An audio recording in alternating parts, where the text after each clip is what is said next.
Why, with all these technological advances, do we find that leading hybrid teams is, well, honestly tougher than ever? Jody, you want to kick us off to get to the bottom of this and how leaders can change this? Oh, you know I do, Johnson. I was just reading that Gallup study from 2023. It said, what? 59% of managers feel hybrid teams are just a whole different beast compared to fully remote or in office.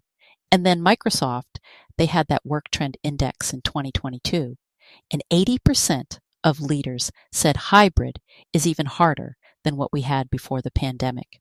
That's a lot of folks struggling.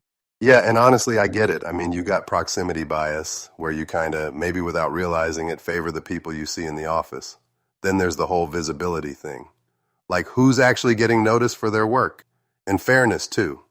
It's easy to slip into old habits and forget about the folks dialing in from home. Oh, absolutely. I had this team a couple years back, split between Fort Lauderdale and Dallas. Thought I had it all figured out. But let me tell you, it was a mess at first. Folks in Fort Lauderdale would grab lunch together, talk shop, and the Dallas folks, they'd just get the meeting notes. I didn't even realize how left out they felt until one of them finally spoke up.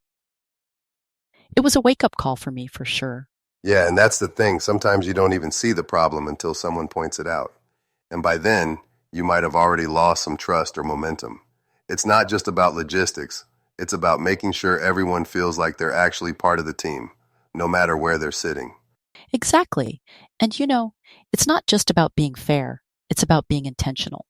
If you don't set things up right, those little cracks just get bigger over time. So let's talk about what actually works. One thing that's made a huge difference for my teams is going digital first with meetings. I read that Cisco study in 2023, I think, and it said teams that do remote first meetings where everyone joins virtually see a 42% boost in engagement. That's not nothing. Oh, I love that stat. And it makes sense, right? If everyone's on their own device, nobody's huddled in a conference room whispering, while the remote folks are just little boxes on a screen. It levels the playing field. I mean, I always say, if you want everyone to speak up, you got to give them the same stage. Yeah, and it's not just meetings. Communication in general, it's got to be structured. I mean, Buffer's report said 63% of hybrid teams struggle with keeping everyone in the loop. So what we did was set up Slack channels for different things, urgent stuff, project updates, even just random chit-chat. And then, for decisions, we started using Notion to track everything. That way, nobody's left guessing what happened while they were offline. That's so smart. I use Teams a lot, but same idea. And I used to do these weekly check-ins in person, but when we went hybrid, it just didn't work. Folks in the office would dominate, and the remote folks would just kind of fade into the background. So I switched it up, made it a virtual stand-up. Everyone gets a turn, and suddenly participation shot up. Even the quiet ones started chiming in. Yeah, I had a similar thing. My old team, we used to do these long, rambling meetings in the office. When we went hybrid, I realized we needed more structure. So we moved to short, focused virtual stand-ups. Everyone had to check in, and honestly, it made a world of difference.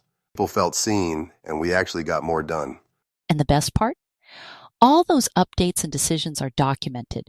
So if someone misses a meeting, they can just catch up in Notion or Confluence. No more, wait, what did I miss?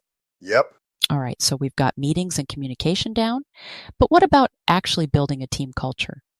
I mean, Harvard Business Review said remote folks are 67% more likely to feel left out of those little informal moments. That's huge. Yeah, and that's where those virtual social things come in. Like, I've heard of teams doing virtual Friday lunches. Everyone just hops on a call, eats together, talks about anything but work. Or virtual coffee Mondays. It's simple, but it really helps people connect, even if they're 1,000 miles apart. Yep, we did a virtual trivia session once, and I got to tell you, I found out one of my quietest team members is a total trivia whiz. She knew every single state capital, and I was just sitting there like, how did I not know this about you? It really brought the team together, and folks started seeing each other in a whole new light. And then there's proximity bias. SHRM said 64% of managers unconsciously favor the people they see in person. So, what we started doing was rotating who leads meetings or projects. That way everyone gets a shot. And it's not just the folks in the office getting all the attention. That's so important. And tracking participation too, making sure everyone's voice is heard, not just the loudest or the closest. It's not about being perfect. It's about being consistent and intentional, like you said earlier. Yeah, and honestly, it's a work in progress for all of us. But if you keep showing up, keep trying new things, you can build a team that really works together, no matter where they are. Well, I think that's a good note to end on for today. Thanks for hanging out with us, y'all, and make sure to share what works for managing your hybrid teams. Johnson, always a pleasure. Right back at you, Jody. And thanks to everyone listening. We'll be back soon with more on leading hybrid teams. Take care, everybody. Bye, y'all. See you next time.